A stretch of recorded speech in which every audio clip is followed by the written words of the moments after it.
Boundless Authenticity podcast, where we discuss everything related to the evolution of human consciousness. It's another episode of the Boundless Authenticity podcast, and my guest today is Drake Eastburn, a board-certified hypnotherapist, co-founder of Eastburn Hypnotherapy Center and the Eastburn Institute of Hypnosis.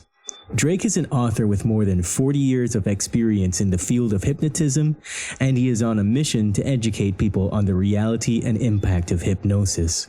For over 30 years, Drake has maintained a thriving full-time private practice with multiple offices in the Denver metropolitan area. His global training includes advanced methods such as regression therapy, resolving repetitive body-focused behaviors like nail biting, skin picking, etc., and smoking cessation. Drake is the official hypnotist to the USA Olympic cycling team and has actually worked with athletes across all sports. His hypnosis work is effective for anxiety and performance and is especially helpful in keeping athletes from freezing in critical moments. As one of the most prolific authors in contemporary hypnotism, Drake has written 7 books on the subject. His books include The Power of the Past, Power Patter, The Therapeutic Hypnotist, The Power of Suggestion, What Every Hypnotist Needs to Know, No Time to Waste, Powerful Hypnotic Weight Loss Secrets You Need to Know, and the definitive work on his profession, What is Hypnosis Really?, which will be released as a revised 2nd edition in 2023. Drake's forthcoming 8th book, The Hypnotist Bible, A Reference and a Journey, is set to be released on December 15th, 2022. Let's hop into the chat and hear what Drake has to say. So Drake, how's it going? He's going pretty good. I'm actually hobbling around with a broken foot right now, so it's kind of slowed down my lifestyle a little bit. You know, I'm doing good otherwise. How about yourself? Yeah, I'm doing fantastic as always. Just enjoying the Groundhog Day weather. That's great. Temperature every day. Yeah. Yeah. That's great.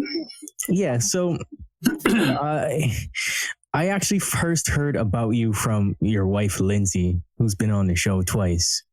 Uh-huh. And she said to me, you know what? You sound a lot like my husband. I bet you and him would be BFFs.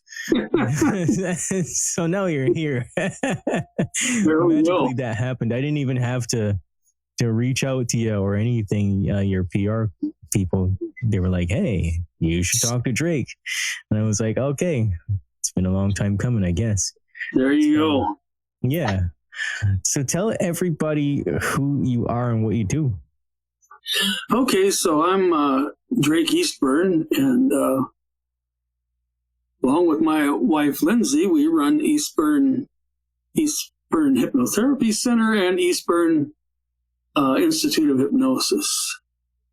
And I do all the kinds of things you might expect a hypnotist to do, like I help people to stop smoking, lose weight, and all that. But I also work with all psychological issues that any therapist would work with. I just do it a lot faster and trim the fat off of that by quite a bit. And I work with a lot of athletes. I worked with all the U.S. Olympic cycling team here a couple Olympics back, all the male part of the team and part of the female team. And I work with a lot of athletes all over the world. We train people to be hypnotists, so we've taught in Europe and Australia, the Caribbean, maybe the Barbados soon, huh? Well, hey, you got one student Okay, willing to go. That sounds good. But I'm also an author. I've written, most of my books have been on hypnosis, but I've written books on other subjects as well. And it started as a fascination of mine. Actually, it started in the early 70s with my own personal growth. And I came from a very dysfunctional, negative sort of family, and I started doing the Silva method. I don't know if you're familiar with that, but you know, their kind of mantra was change your mind, change your life. And I learned through them that I could change how I thought and how I was in the world. And And it made a big difference. And I did everything I could with the Silva method. And then I went on to take classes in hypnosis wherever I could find them. In fact, well, back in those days, I was a migraine sufferer. And I learned hypnosis methods to get rid of the migraines. And I've never had a migraine since. And I've helped an awful lot of people get rid of theirs. So it's been quite a journey. I was taking some classes at Denver Free University, and the instructor of those classes and another one of the students, we all became good friends, and we went into business using hypnosis methods to create wealth. And then I kept taking whatever classes I could find and things like that until finally I just go, I could do this for a living. And I hung up my shingle, and I was single then, so I had to make this work. And pretty soon I was the biggest guy in town, and not that I was trying to be, but I was just doing more than anybody else was. I had to make a living, and away we went. And I met Lindsay in 1999 at a convention in New Hampshire. We got married and started our own school. We didn't want to. We both had been I was director of education at another school and part owner of that school. And when Lindsay and I got together, we didn't want to start a school. She'd been associated with a school in Chicago at the time. And we both go, we know the work that's involved in that. And we decided we weren't going to do that. But pretty soon people were bugging us. So we opened a school, and I've been doing that pretty much ever since. I didn't teach any classes during COVID. I mean, I did some online stuff, but not a lot. But so that's kind of where we are. That's kind of the short and sweet of it, I guess we would say.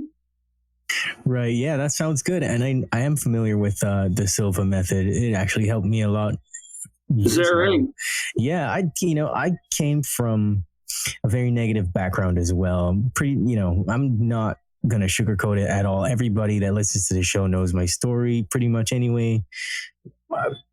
I lived with a bunch of mental defectives, and nothing you did was ever good enough. So you can imagine the kind of programming that was going in to my subconscious. And it's just I realized that no matter what I did, because I was really a musician by profession, and I ended up traveling to Nashville to learn about the music industry and things like that. I was like, damn, man, why is it whenever I get successful at something, I completely F it up? Yeah. And it was like, I wanted to blame other people, but I realized, what, I got to take responsibility for this because I'm everywhere I go. So unfortunately, I got to kind of figure out what's going on, it's got to be me doing something. And I guess I ended up hearing about Steve G. Jones. I don't know if you ever heard of him. Hypnotherapist. Yeah. And I kind of got into a little bit about what it was. I did one of his certifications and stuff like that. And I didn't really quite grasp the full thing, but I knew that the subconscious was doing a lot, and so I kind of figured out there had to be some information that was in there that kept making me do stuff that I just watched myself do dumb shit. Yeah. I wanted to stop drinking. I wanted to stop doing all kinds of things. And it's I just couldn't stop doing it. And doing that kind of stuff, taking classes and stuff, programs on things is what really helped me. So I was fascinated. So here I am, 9 years later. And a lot of the stuff that I guess people would consider traditional hypnosis really stands out to me, because with my own clients as a coach now, I realize that a lot of the stuff that they have that's going on, it's all subconscious stuff. They don't know why they're self-sabotaging. Yes. And, it's a big deal. I think if every psychotherapist or coach or whoever had this kind of information, or even if they read one of your books, it would change the way that they could help people a lot, and it would cut a lot of work out of there, rather than have a talk about stuff and be like, oh, well, why do you think you're doing that? And that doesn't really help anybody. It takes forever. Yeah. Well, we get that programming early on, and it's, we think we're beyond that, but it's still nagging at us. The subconscious keeps repeating those things, especially stuff that got in, very early in life. Myself, I was raised as the stupid one of the family. It's like my older brother, he was a smart guy, and they made sure that he did well in school, went to a good college and like that, and they made sure that I could get a good grip on a shovel handle, and that was kind of the way that went. And I was ADD, I was suffering from depression severely, and didn't do well in school, dropped out of high school, and but I used my own mental powers to get beyond that. And, a day came when I just go, I'm done with this. I'm not going to feel this way anymore. And I started changing my life and started changing my association with my family, which meant distancing myself and leaving school. Not that I'm saying that leaving school is an answer for anybody, but for me, it was just this constant reflection of what a freaking failure I was, And by getting away from that, I could start to reinvent myself and feel better about myself, which I did, And it's like, no thanks to my family, they didn't recognize anything less than a compound fracture, so I was kind of on my own.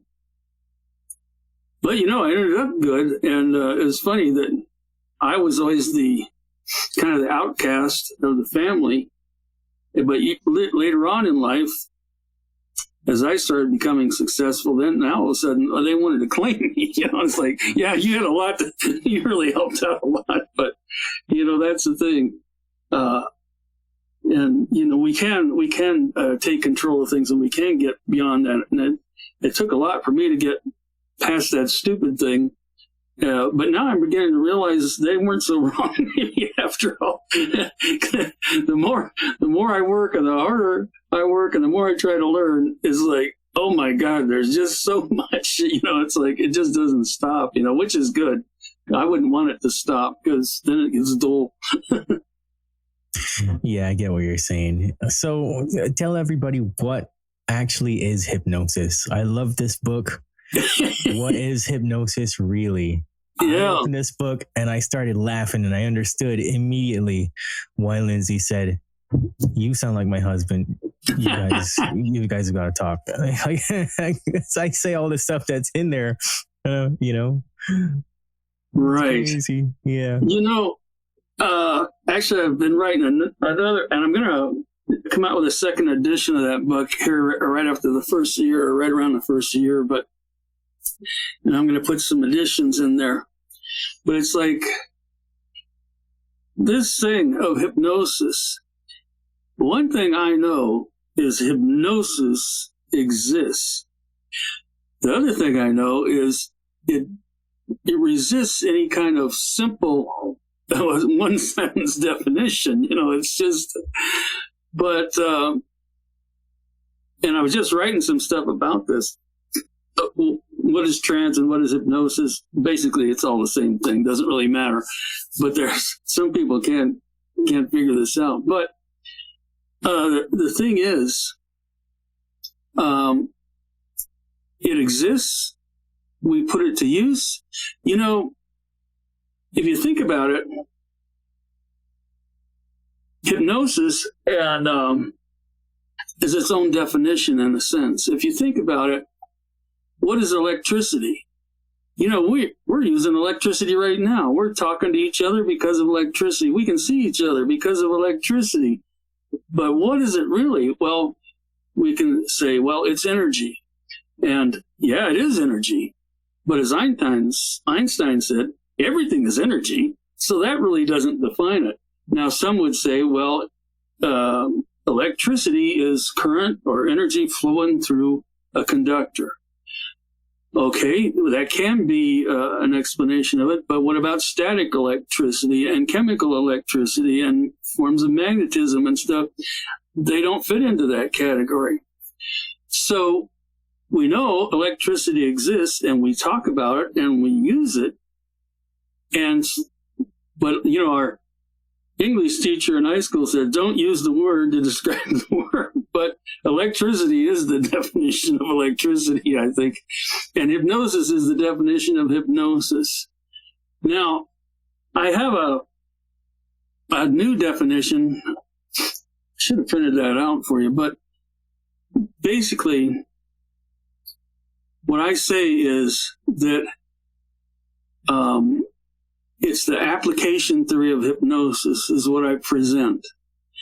And what that means is that anytime, and no matter what the method, and whether it is through formal hypnosis or informal hypnosis, some sort of serendipity, doesn't matter. But when hypnotic effects occur, whatever application we use creates hypnotic effects, that's hypnosis.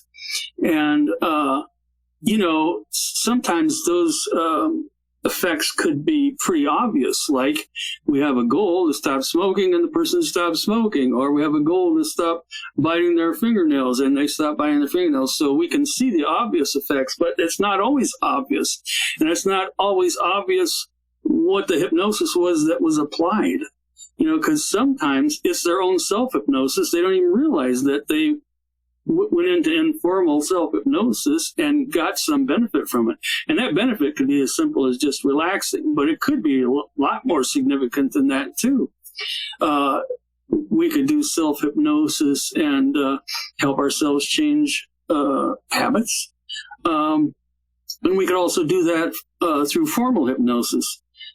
Typically, formal hypnosis has a little more power to it because you've got two minds working together with a similar goal in mind.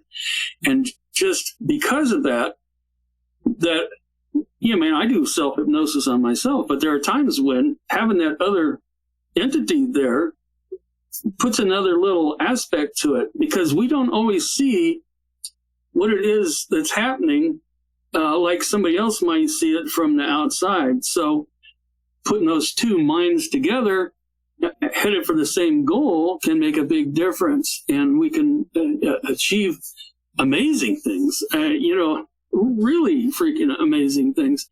And, people talk about miracles, but to me, we don't, parting the sea, yeah, there's a miracle, but, if somebody walks out of my office and doesn't pick up a cigarette after they smoked for 50 years, that's a freaking miracle in my way of looking at it, and it doesn't have to, I don't have to part the seas or anything. I think that stuff amazes me. And I've seen other things that just are craziness sometimes, it's like, it makes me excited to show up in the office every day, because I don't know what's going to come walking in. I'll go, oh, here comes another smoker, but it ends up, it's something else.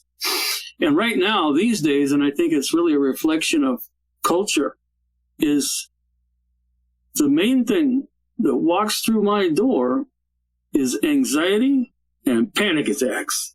And it's a reflection of our world, the chaos that's going on and all the stress that we're under and all the stuff that comes across in the news and the TV and advertising and all this and freaking taxes and elections that's just driving people crazy. And here I am. But you know what?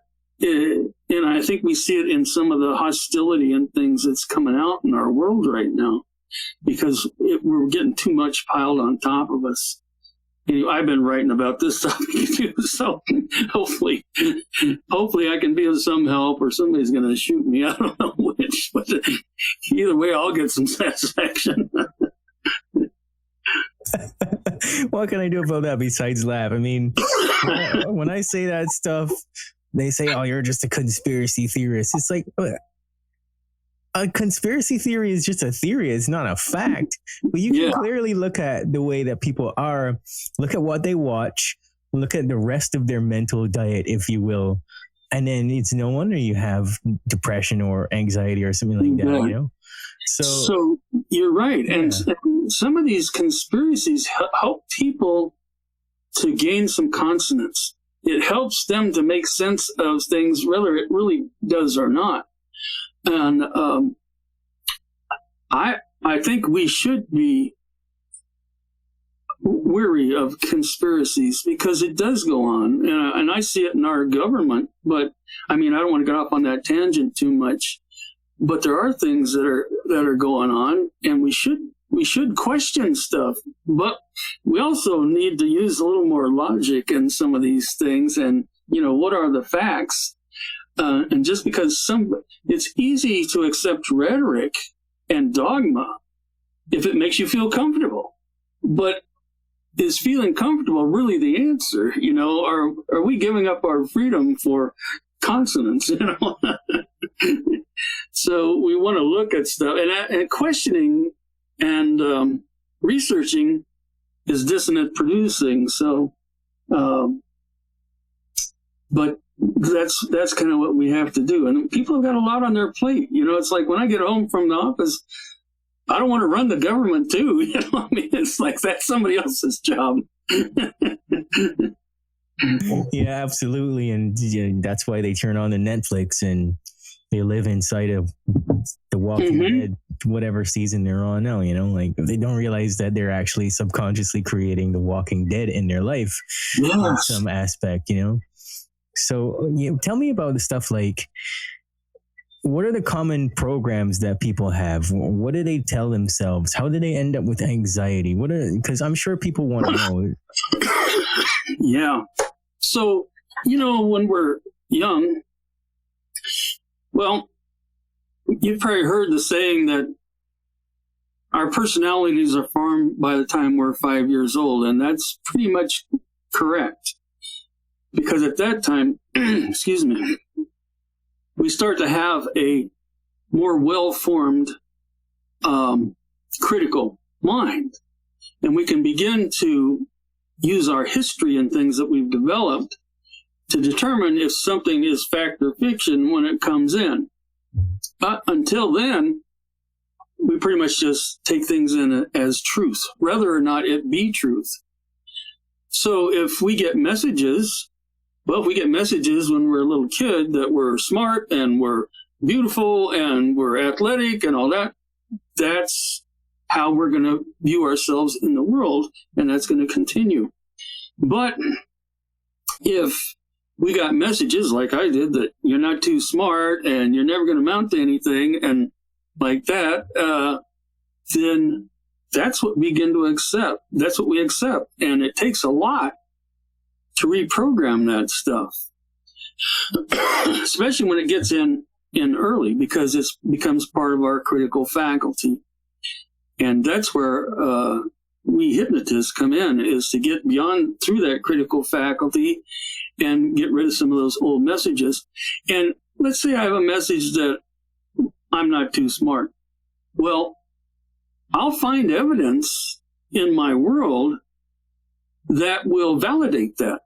I show up at the grocery store and damn, I forgot my list and I forgot my credit cards and, and I go, I'm stupid. That's why that happened. But you know what? Anybody could do that. But if my programming is that I'm stupid, then those little things, little mistakes or whatever that I might do that would maybe anybody would do, become validation for, oh my God, I'm not too bright. And then I just continue down that path. If, on the other hand, I think I'm a genius, then I'm gonna, I didn't go to that game because I knew it was going to get rained out, and sure enough it was, and that's because I'm so smart. Or that new model car that I just bought is now in the Consumer Digest as a top pick because I'm so brilliant, so it reinforces that. And it doesn't matter what the programming is, we'll find something to reinforce it. A little analogy that I use is, the brain, our subconscious works in patterns or habits, and it likes to do the same thing over and over.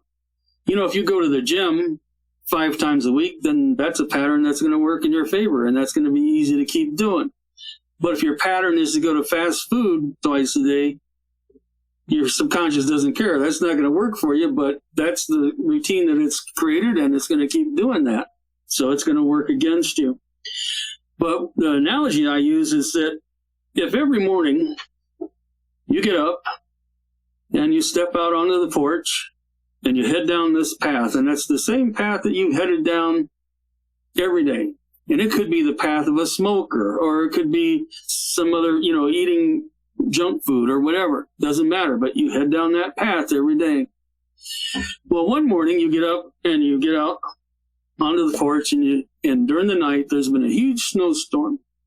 And so no path is visible, except over here to the side, with the help of your local hypnotist, we dug a path heading off this way in a new direction. So now that becomes a new path for the subconscious to travel down, and it's going to keep doing that on and on and on, because that becomes what I call the path of least resistance. And it'll just keep doing that over and over. That's what the subconscious likes to do. And that's why it's hard for people to break a habit, because the subconscious pays no price in stress. It's not exactly the word I wanted to use, but it pays no price in stress to continue that same behavior. But to change that behavior with willpower, cognitive strategy, then that's dissonant producing. And, we get stressed out trying to make this change until one day the willpower runs out, but the subconscious is still picking up the cigarette or eating the junk food or whatever. So that's where hypnosis comes in, because we can affect that subconscious mind. We can change the path that the subconscious is going down, and we're actually creating neural pathways that we just keep going down those over and over again, whether or not it works for us.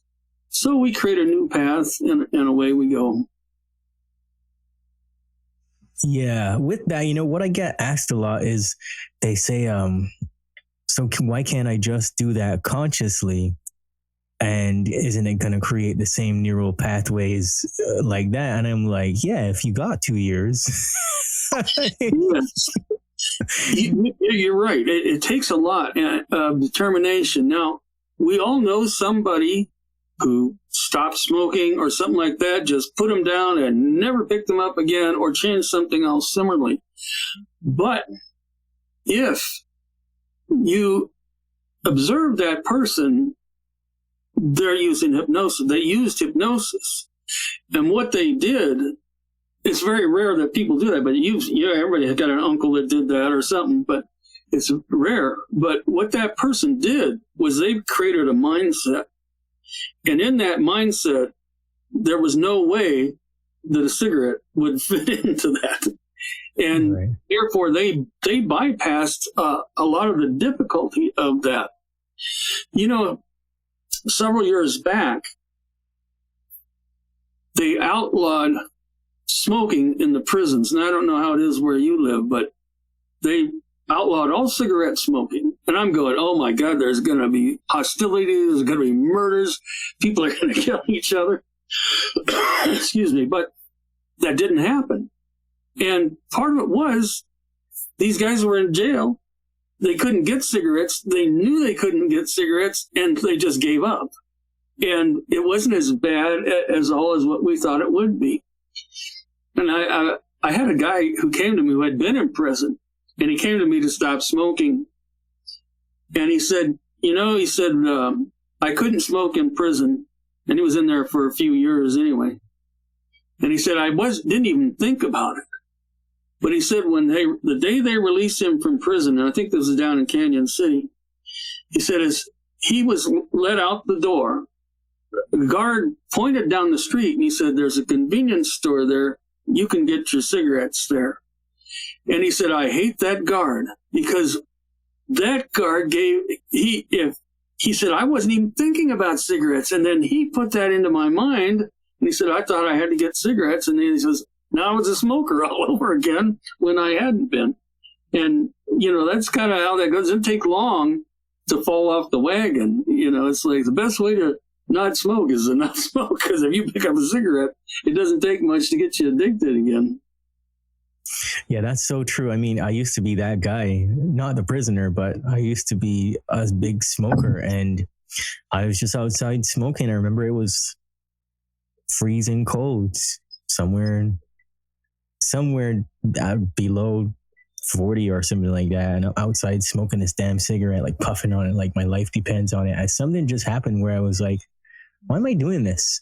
I don't really enjoy this. Like, my throat feels like garbage afterwards. I can hardly breathe. Why am I doing this? I just tossed it on the ground and I walked away from it. I haven't looked back since. Yeah. See, you did that. You went to your subconscious and you just programmed it. And that's not always an easy thing to do, but sometimes it happens, and you did a good job.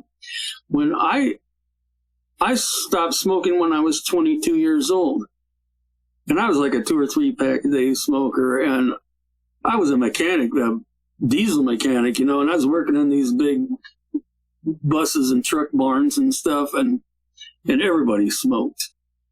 And frankly, I don't know what it was that triggered me to want to stop.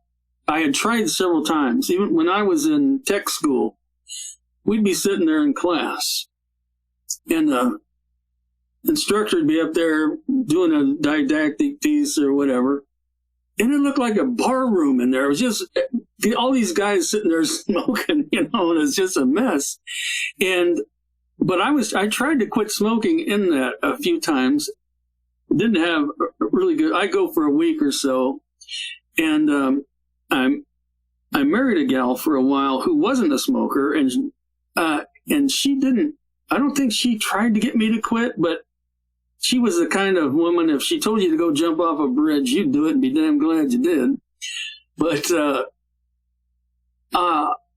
and she was gone with her family on vacation.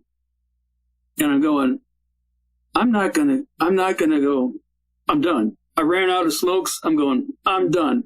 And I tried to quit several times. And I think I tried to quit like 7 times, which statistically is the norm. They say almost nobody quits the first time. And the average, it takes about 7 times of trying to do it on your own. But what happens is hypnosis. I mean, your body, your subconscious mind, your conscious mind, are all going, this guy is just not going to give up, and that last time, and that's what people say a lot, is that last time was a lot easier, because eventually you program your subconscious that, man, you might as well just be done with this and get over it. And that last time was easy. So does it have anything to do with your level of safety? Does your subconscious go, okay, I no longer feel safe doing this, and it just crosses it off the calendar, so to speak? And actually that's a good thing to do, is cross it off the calendar subconsciously. But it didn't for me.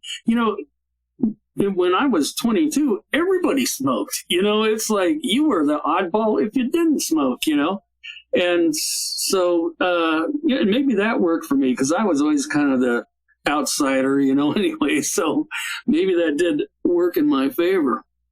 But shortly after, I became an ultra-distance runner, and, I ran Pikes Peak Marathon a number of times, Mount Evans Trophy Run. I used to do high-speed ascents on 14,000-foot peaks. Sometimes I do like 3 of them in a day. So if the cigarette smoking had any real effect on me, it wasn't real obvious. You probably don't have mountains like that down there, do you? No, I mean, the closest I've been to them, I've been on top of Penn's Peak, and that was fun. I love mountains and stuff like that, but there ain't nothing like that around here. It's a very flat country. But yeah, that just makes me wonder, because obviously the subconscious is trying to emulate common behavior within the herd, right? And that explains why I did a lot of stuff. Like that explains why I drank, because my dad drank a lot. And I just kind of like, even though he was like one of my worst enemies, he'd call me up drunk and be like, oh, you'll never be anything, blah, blah, blah, blah, blah. So I got programmed with the I'm stupid thing. Mm-hmm. And then it was no wonder that I was failing miserably for a large portion of my life there. And I couldn't figure it out. But then everybody else also kind of drank. Like in my age group, it was common here you could just go buy alcohol. Like they didn't check your ID or anything. So this is pretty much all we did from a pretty young age, like 14, 15. We could go buy beer. We could do whatever we wanted to on summer, like get away with murder. So by the time we were 18, 19, we were all functioning alcoholics. We drink 4 nights a week and, be completely blasted, still go to work the next day or whatever the case was, or go to university or whatever the next day, like nothing happened. Everybody else also seemed to smoke and everybody else seemed to do drugs. And the weirdest thing happened once we started smoking pot and the other things, we realized how many other people actually did it. And suddenly everybody just be throwing in their drugs on the table, be like, oh, what you got? So that's how we kind of got wrapped into things like that. And we just kind of did what everybody else was doing. It was a large group of us. It seemed like nothing. So that's part of that's our herd mentality. We're herd or pack animals, and we get comfort from being part of that herd and doing what the rest of the herd's doing. We got to be kind of careful because sometimes the herd is headed in kind of a bad direction. Yeah, sometimes mostly, right? Especially these days with, certain medications and things that they're pushing on people. Like and all the junk food and stuff is just, you keep seeing it on TV. And so everybody wants to try it and everybody wants to do what everybody else is doing. But and that's one of the things I say. If you want to improve your life, you want to improve your diet or whatever, look at what everybody else is doing and then jump to that. Yeah, that makes so much sense. You got to do something different to everybody else for sure. That's right. And I think maybe that's one of the reasons why I'm in this position now, because I've never wanted to be like anybody else. And the instant I started realizing I was emulating other people's things, I was like, oh, no, I don't want any part of that, man. I can't do that. I got to be an individual. And I think that's how I was able to like consciously override a lot of things to kind of program myself differently at first. But then there were still some things that I just couldn't get rid of, like drinking and it's really fat and, I wanted to lose a significant amount of weight and stuff like that. And it's like nothing that I did was working at all, As soon as I got money in my hand, it just like dematerialized, things like that, Yeah. So, I was just thinking that, that when I was in high school, I created a habit that has worked really well for me. And I took typing class. I don't even offer typing class anymore. But I thought I was going to go to college, and I thought if I knew how to type, I could type up my own papers and stuff and make it a lot easier and like that. Well, I flunked that class, but it was one of the best classes I ever flunked, because I can type. I mean, I'm not blazingly fast, but I don't have to look at the keys or anything. I don't peck around like that. And I notice I'll be sitting there going, wait, I have no awareness of what my fingers are doing, but words are showing up on the screen, and that's because I programmed that in when I was in high school, and it's still working in my favor. So, there's definitely things, and that took a lot of conscious effort. There ought to be some way we could teach you how to type with hypnosis, I guess, make it a little faster. But that's working for me. It's got to be. Yeah, I mean, I seen the same thing at school. We had to learn how to type. And really? And I realized that after a while, I feel kind of funny, man. Like I'd be typing and be looking at the screen And you just tell like there's a change in consciousness. I didn't know how to describe it then because I was programmed with I'm stupid. So I just assumed I was stupid for thinking that. And I realized, something's happening. There's a disconnect doing what my body's doing and me looking at the screen. And I realized that I felt that same thing whenever I was playing guitar or whatever. Like it would just happen. Oh yeah. And like I never had to, like, I can't stand when these overly musical people that read music and stuff, and they're college educated, and they're like, oh, play in this key, in this tempo. It's like, can you just start the song, please? Because like, I already know it's all subconscious, right? I'm not trying to logic anything into existence. Yeah. So it's hard for me working with those kinds of people because they just want to talk before they start playing the damn thing. And it's like, my subconscious is going to do all the work. Why are you, getting on about it's got to be specifically this way? It's like, that's never going to work. Nobody's going to feel anything if you do it rigidly like that, So I kind of realized that the same thing was happening. Like I'd feel like I would just turn off and I'd just be watching myself do it, Right. Rather than actually have to think about, okay, this is the C chord. I better do something fancy over here. What's coming next? I'd never really have to think of anything like that. So there's got to be some kind of a magic to this thing. And the subconscious mind just makes you do some weird stuff, even if it's evil. I can't even begin to describe the level of crazy stuff that's happening right now that people are doing. And they just think, oh, I'll just use willpower, I'll just stop it that way. But I want to move on to one of the questions is, why does hypnosis work so well for things like smoking and nail biting and losing weight and things like that? And especially with the New Year's coming up, hardly anybody ever really meets their New Year's resolutions. why is that, Well, it's true. And I, every year I put on a class at Colorado Free University to help people achieve their New Year's resolutions because most people do fail miserably. In fact, the data, I go to the gym a lot. And after the first of the year, all of us regular gym rats, we hate it because everybody with the New Year's resolution is showing up and they're all in your way and like that. But in a few months, they're all gone again and it's back to normal. But the research on going to the gym is horrible. And the data says that most people who start a gym routine will drop out within the first 90 days. And we all like that. But those are the people that help pay the gym membership for the rest of us. But people who make it past 90 days are way more likely to continue on. And that's what we need to keep in mind. A lot of people start going to the gym. Maybe they saw their favorite movie star. Somebody got these 6-pack abs and they go, oh, I want that. And 90 days starts to roll around and they look down and that 6-pack abs is still hiding behind a keg. So they get discouraged and they give up. But those people that have those 6-pack abs and stuff, that's not something they did in 90 days and they never had to revisit that. It's a lifestyle that they've chosen to keep up with, and we need to think of that way.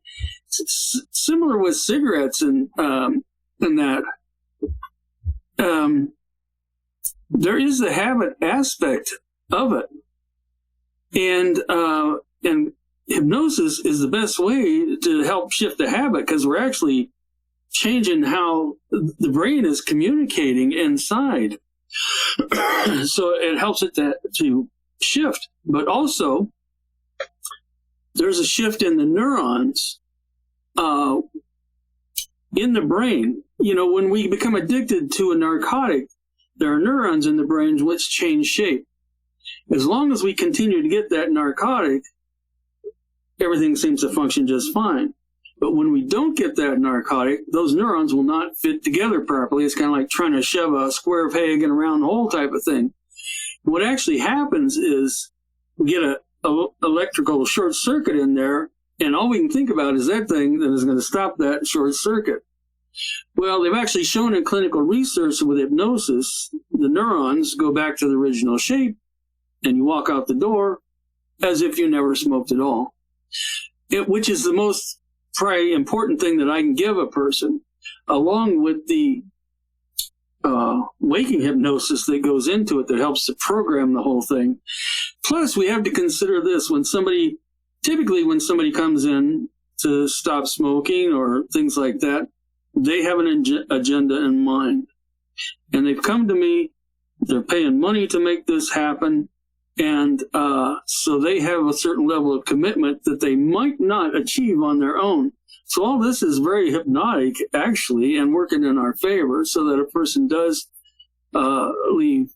And Lindsay just got a call from somebody the other day who stopped smoking with me 17 years ago, I think she said. And I don't know if she started smoking or she's bringing some friends in or something, but you can see. I had a guy who came to me 27 years ago, and he was smoking 6 packs of cigarettes a day. After one session, he was a non-smoker. And I saw this guy, 3 or 4 years ago, he came in to see me. He wanted to learn self-hypnosis. And I said, you've been in to see me before. And he says, oh, no. He says, I've never seen you before. And I said, yeah. I said, you came in to see me to stop smoking years ago. He says, no. He said, I went to somebody else. And I said, down in Old Town, Arvada? And he goes, oh, by God. He said, maybe it was you. I remembered him. He didn't remember me. But he still wasn't smoking after all those years. And so that's kind of the effects of that hypnosis can have. Things like nail biting, hair pulling, trichotillomania, skin picking, things like that can be really simply dealt with. I usually work with those things in an Esdell state, really deep state, and program some things in, and it feels good. Nobody ever complained to me about going into this state of hypnosis because it feels great. And nobody ever, did I ever emerge anybody from an Esdell state and they go, geez, I don't know if I was hypnotized. I never get that because they feel hypnotized and it feels good. And it's rejuvenating, but there's a lot of really good stuff I can do in these deep states of consciousness.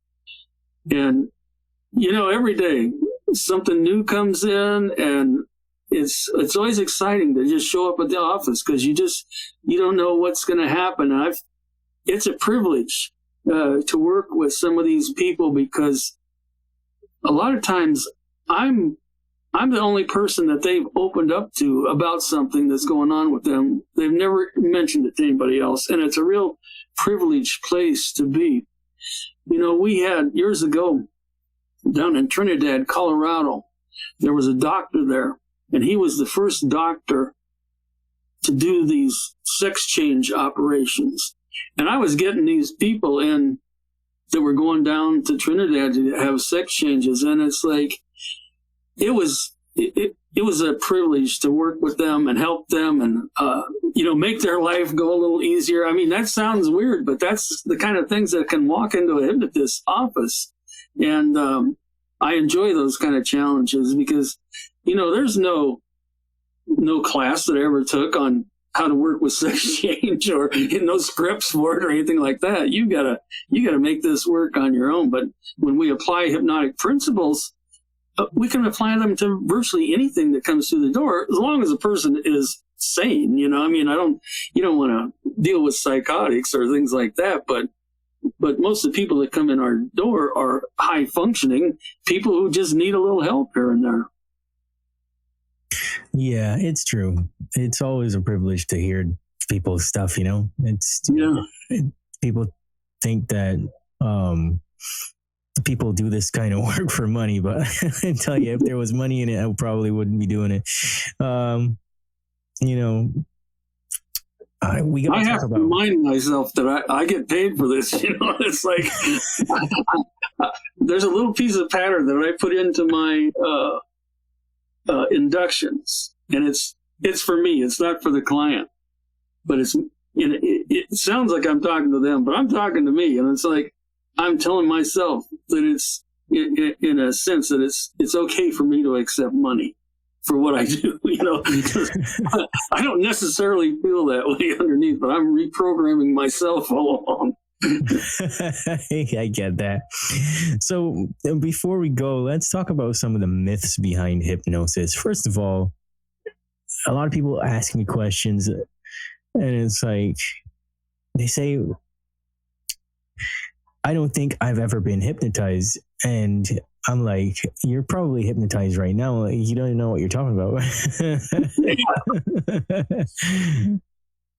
Yeah, we've all been hypnotized. In Dave Ellman's book that he wrote back in the 60s, there's a quote there, and he says, if you think you haven't been hypnotized, if you're above the age of, what did he say, 3 or 4, and you think you haven't been hypnotized, you don't know what hypnosis is.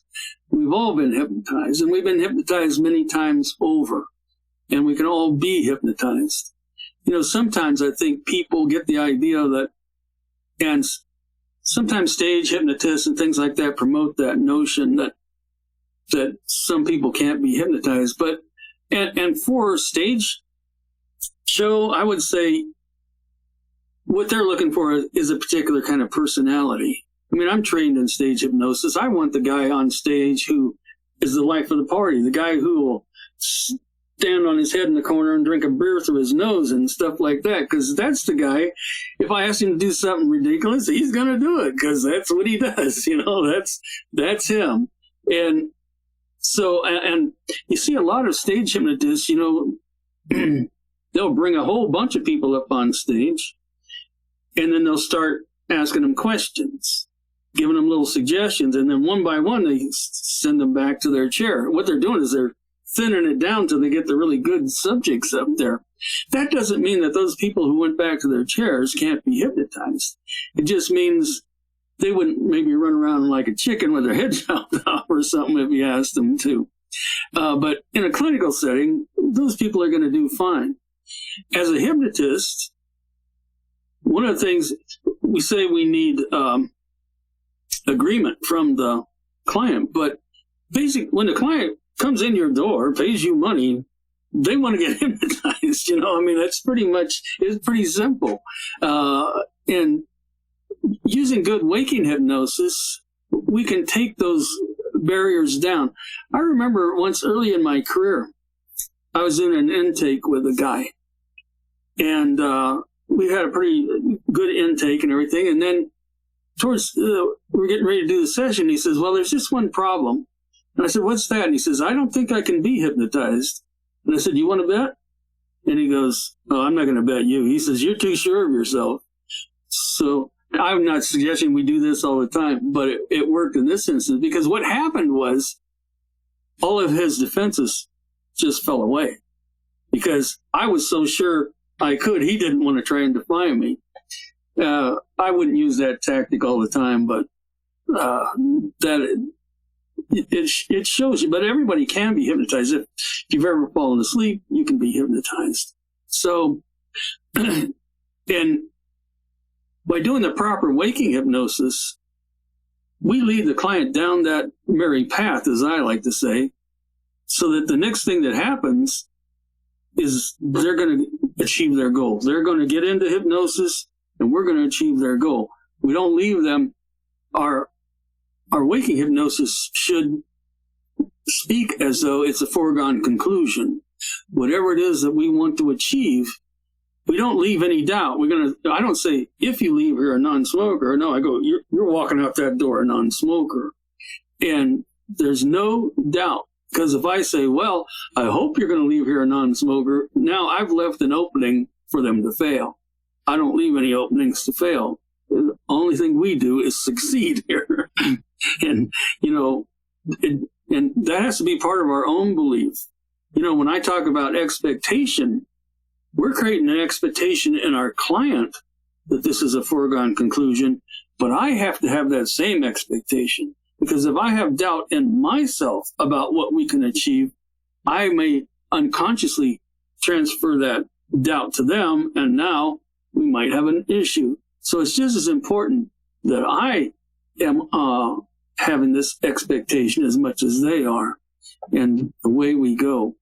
So I don't know if I got off track on your question there or not, but no, we were just talking about the myths and stuff behind hypnosis. Right. Those seem to be the most common ones, that I can't be hypnotized or things like that. Or, you know, you gotta love the people that think that every time they go to see a hypnotist, it's just like a stage show and they're gonna drag their ass on the floor like a dog or something. Like, it's crazy. Yeah.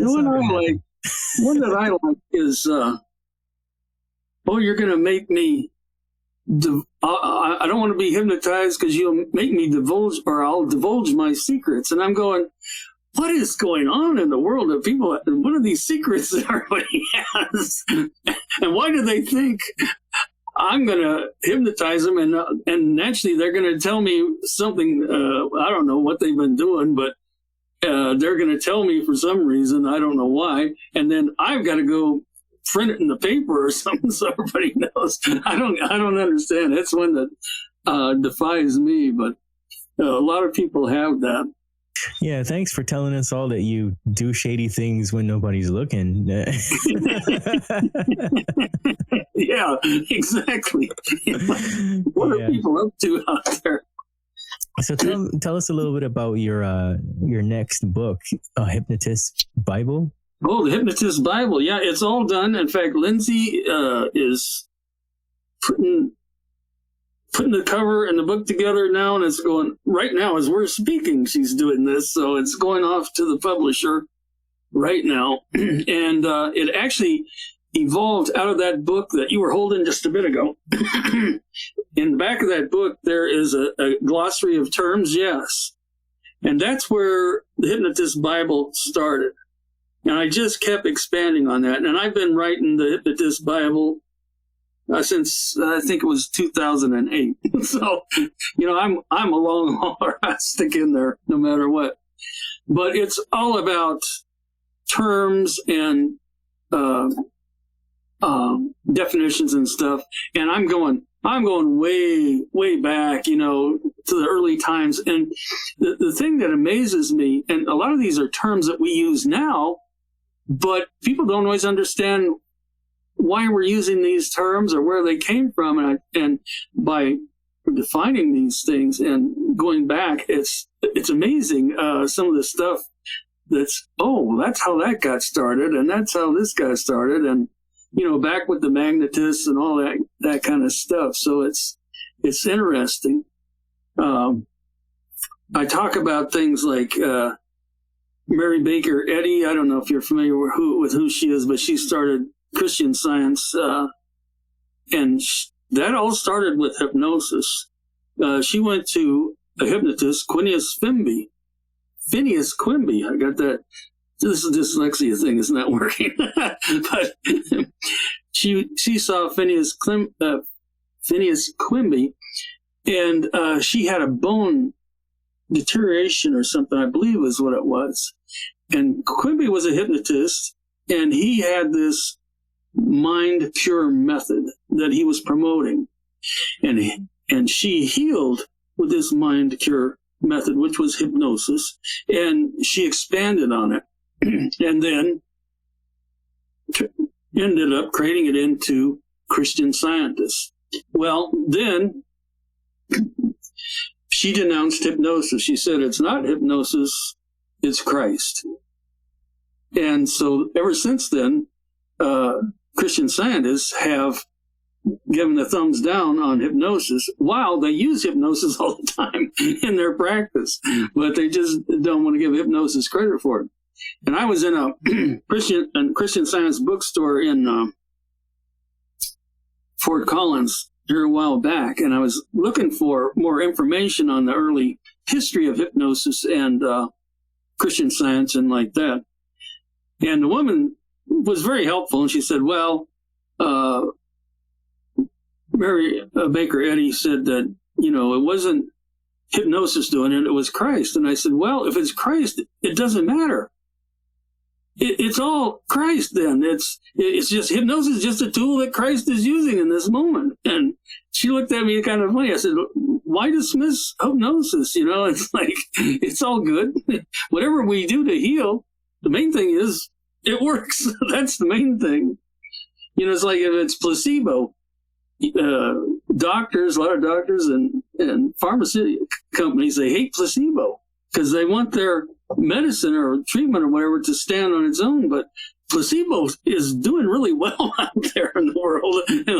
I always say, give me more. Give me shots. Give me buckets. Give me pills. I don't care.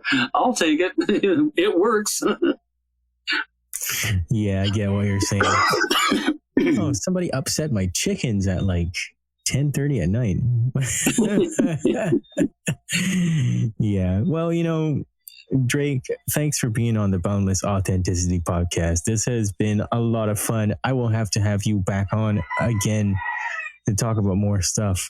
I can hear your chickens out there. Yeah. Yep. I've had a good time too, and I really enjoyed talking with you. I wasn't exactly sure what we were going to talk about, but it seemed like it worked out pretty good, huh? Yeah, it worked out great. So we'll have to do another one to talk about some of the terms and stuff in the Hypnotist Bible. I think that would be a really fun show. Yeah. Before you run off, tell everybody where they can find you.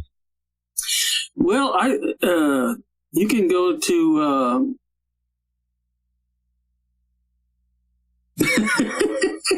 you can go to hypnodenver.com, or you can Google me, and that'll get you a lot of stuff.